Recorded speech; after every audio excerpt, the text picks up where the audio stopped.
അങ്ങനെ ഇന്ന് നമ്മൾ ഈ വേദിയിൽ എത്തി നിൽക്കുമ്പോൾ ഇതിന് മറ്റൊരു പ്രത്യേകത കൂടിയുണ്ട്.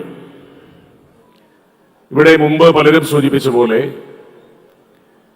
ഏറ്റവും ചെറിയ തലത്തിൽ തുടങ്ങി 1000 രൂപയുടെ 1,00,000 രൂപ സമാഹരിച്ചുകൊണ്ട് 1000 രൂപയുടെ ഓഹരികൾ വാങ്ങിക്കൊണ്ട് നമ്മൾ ആരംഭിച്ച നമ്മുടെ KCCL എന്ന് പറയുന്ന സ്ഥാപനം, അതിനുശേഷം 2018 നമ്മൾ ആരംഭിച്ച KVBL എന്ന നമ്മളുടെ ബ്രോഡ്ബാൻഡ് കമ്പനി, ഓരോ ഘട്ടങ്ങളും നമ്മൾ കടന്നു വന്നത് കൃത്യമായ കാഴ്ചപ്പാടിന്റെയും ആസൂത്രണത്തിന്റെയും ദീർഘവീക്ഷണത്തിന്റെയും ഫലമായിട്ടാണ്.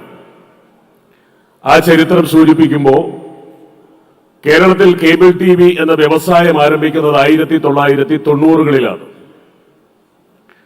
കേരളത്തിന്റെ വിവിധ ഗ്രാമങ്ങളിലും നഗരപ്രദേശങ്ങളിലും ചിതറിക്കിടന്നിരുന്ന ചെറുകിട കേബിൾ TV ഓപ്പറേറ്റർമാരെ ഒരുമിച്ച് ചേർത്തുകൊണ്ട് അതിനൊരു സംഘടനാ രൂപത്തിലേക്ക് നമ്മൾ മാറ്റുന്നത് 1996ലാണ്.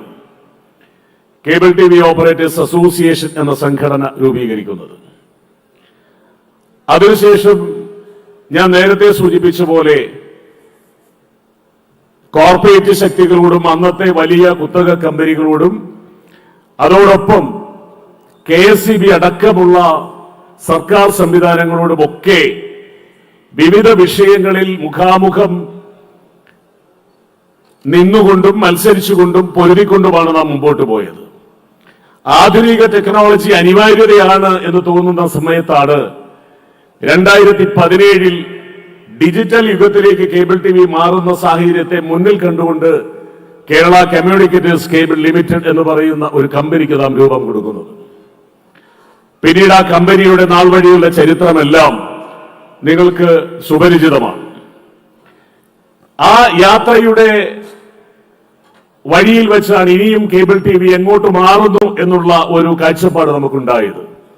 അടുത്ത ഭാവി ഈ ബിസിനസിന്റെ ഏത് മേഖലയിലേക്കാണ് എന്ന തിരിച്ചറിവിന്റെ അടിസ്ഥാനത്തിലാണ് 2018 നമ്മൾ KVBL എന്ന് പറയുന്ന Kerala vision broadband public limited കമ്പനിക്ക് നാം രൂപം കൊടുക്കുന്നത്. അങ്ങനെ ഓരോ ഘട്ടങ്ങളിലും നമ്മൾ നമ്മുടെ സമൂഹത്തിന്റെ കേബിൾ TV സമൂഹത്തിന്റെ അവർ പ്രതിനിധാനം ചെയ്യുന്ന ബിസിനസിന്റെ വെല്ലുവിളികളെയും സാധ്യതകളെയും കൃത്യമായി തിരിച്ചറിഞ്ഞ് ഇടപെട്ടിട്ടുണ്ട്. സംഘടന എന്നുള്ള നിലയ്ക്ക് വിവിധ മേഖലകളിൽ ഇപ്പോ നമ്മുടെ ഓപ്പറേറ്റർമാരുടെ എല്ലാം സാമ്പത്തികത്തിന്റെ അല്ലെങ്കിൽ അടിസ്ഥാനപരമായ സാമ്പത്തിക ആവശ്യം നിറവേറ്റുന്നതിന്റെ ഒരു സാഹചര്യം, ഒരു സാധ്യത മുന്നിൽ കണ്ടുകൊണ്ട് നമ്മൾ സിഡ്കോ എന്ന് പറയുന്ന ഒരു കമ്പനി, ഒരു സൊസൈറ്റി രൂപീകരിച്ചു. അങ്ങനെ ഓരോ തലങ്ങളിലും ഓപ്പറേറ്റർമാരുടെയും നിക്ഷേപകരുടെയും ഓഹരി ഉടമകളുടെയും ആവശ്യങ്ങൾ കണ്ടറിഞ്ഞ് സാധ്യതകൾ മനസ്സിലാക്കി നാം മുന്നോട്ട് പോയതിന്റെ ഫലമാണ് ഞാൻ നേരത്തെ സൂചിപ്പിച്ച പോലെ ഈ രണ്ട് കമ്പനികളും 2017 രൂപം കൊടുത്ത KCCL-ഉം 2018 രൂപം കൊടുത്ത KVBL എന്ന് പറയുന്ന കമ്പനിയും ചേർന്ന് കേരള വിഷൻ ഗ്രൂപ്പ് ഓഫ് കമ്പനീസിന്റെ വാർഷിക വിറ്റുവരവ് 1000 കോടി രൂപ കടന്ന ആ സന്തോഷത്തിന്റെ നിമിഷത്തിലാണ് ഇന്ന് അതിന്റെ നേരവകാശികളായ നിങ്ങൾ ഓരോരുത്തരും ഈ മീറ്റിംഗിലേക്ക് കടന്നു വന്നിരിക്കുന്നത്. അഭിമാനത്തോടെ തലയുയർത്തിപ്പിടിച്ചുകൊണ്ട് നമുക്ക് ലോകത്തോട് വിളിച്ചു പറയാം, ഞങ്ങൾ ഈ കേരളത്തിലെ ചെറുകിട കേബിൾ TV സമൂഹം ഈ രാജ്യത്തിനകത്തെയും പുറത്തെയും വൻകിട കോർപ്പറേറ്റ് ശക്തികളോട് മുഖാമുഖം പോരടിച്ചുകൊണ്ട് വെല്ലുവിളിച്ചുകൊണ്ട് നേരിട്ട് പോരടിച്ചുകൊണ്ട് ഞങ്ങളുടെ സ്ഥാപനത്തെ കേരളത്തിന്റെ നെറുകയിൽ എത്തിച്ചു നിൽക്കുന്ന അഭിമാനത്തിലാണ് കേരള വിഷനും അതിന്റെ ഉടമകളാണ് ഞങ്ങളുമെന്ന് നിങ്ങൾക്ക് അഭിമാനത്തോടുകൂടി പറയാനുള്ള അവസരം ഈ സംഘടന എന്നുള്ള നിലയ്ക്ക് നിങ്ങൾക്ക് നേടിത്തരാൻ കഴിഞ്ഞു എന്നുള്ളതിലാണ് ഞങ്ങളുടെ സന്തോഷം. ഇതിന്റെ ആഘോഷം എറണാകുളത്ത് ഔപചാരികമായി ഗ്രാൻഡ് 1000 എന്നുള്ള പേരിൽ നമ്മൾ സംഘടിപ്പിച്ചപ്പോ അതിലേക്ക് നിങ്ങളെ എല്ലാവരെയും ക്ഷണിക്കണം എന്ന ആഗ്രഹമുണ്ടായിരുന്നു. പക്ഷെ നമുക്കറിയാം, എറണാകുളത്ത് നമ്മുടെ ബിസിനസ്സുമായി വളരെയധികം ബന്ധപ്പെട്ട ആളുകളെയും അതേപോലെ തന്നെ നമ്മുടെ ഭാവി സാധ്യതകളിലേക്ക് പോകാൻ നമ്മളെ സഹായകരമാകുന്ന ആളുകളെയും ഒക്കെ വെച്ച് ചേർത്തുള്ള ഒരു ബിസിനസ് മീറ്റ് എന്നുള്ള നിലയ്ക്ക് എറണാകുളത്തെ ഒരു ഹോട്ടലിൽ വെച്ച് സംഘടിപ്പിക്കുമ്പോൾ ഇത്രയും വലിയ ഒരു ഓഹരി ഉടമകളെ അവിടെ പങ്കെടുപ്പിക്കുക എന്നുള്ളതിന്റെ ആ ഒരു സാങ്കേതികപരമായ തടസ്സം നമ്മൾ നേരിട്ടിട്ടുണ്ടായിരുന്നു. അതുകൊണ്ടാണ് ആ ചടങ്ങിലേക്ക് നിങ്ങളെ എല്ലാവരെയും ക്ഷണിക്കാൻ കഴിയാതെ വന്നത്. അതുകൊണ്ടാണ് ഇന്ന് ഈ ഓഹരി സംഗമം, ഈ നിക്ഷേപക സംഗമം വളരെ പ്രൗഢോജ്വലമായി നടത്തുവാനും അവിടെ ആ 1000 കോടിയുടെ നേട്ടത്തിന്റെ സന്തോഷം നമുക്ക് പങ്കുവെക്കാനുള്ള ഒരു അവസരം കൂടിയായി ഈ വേദിയെ നമ്മൾ മാറ്റുന്നത്. ഇവിടെ കൊണ്ട് അവസാനിക്കേണ്ട പ്രക്രിയ അല്ല നമ്മുടെ മുന്നോട്ടുള്ള യാത്ര എന്ന് പറയുന്നത്. നമുക്കറിയാം, ഓരോ കാലഘട്ടത്തിലും നമ്മൾ പ്രതികരിക്കുന്ന മേഖല മാറ്റങ്ങൾക്ക് വിധേയമാണ്.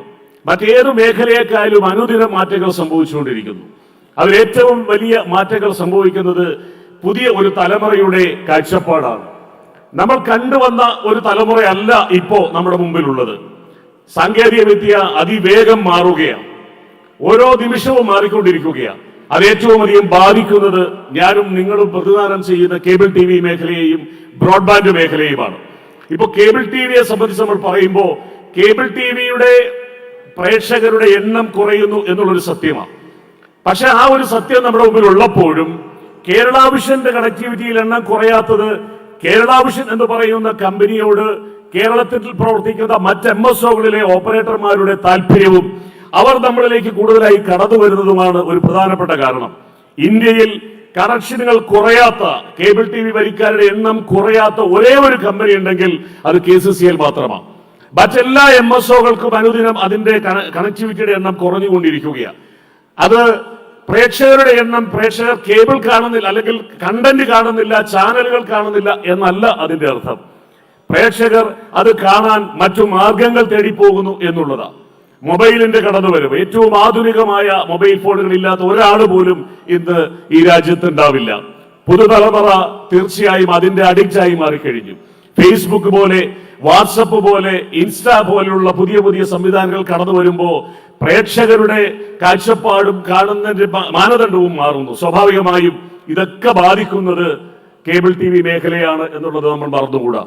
അതുകൊണ്ട് തന്നെ ഈ മാറ്റത്തെ നമ്മൾ മനസ്സിലാക്കി മുന്നോട്ട് പോകേണ്ടതുണ്ട്. നമ്മുടെ നയങ്ങളിലും കാഴ്ചപ്പാടിലും ഇടപെടലുകളിലും ആ മാറ്റങ്ങൾ പ്രതിഫലിക്കേണ്ടതായിട്ടുണ്ട്.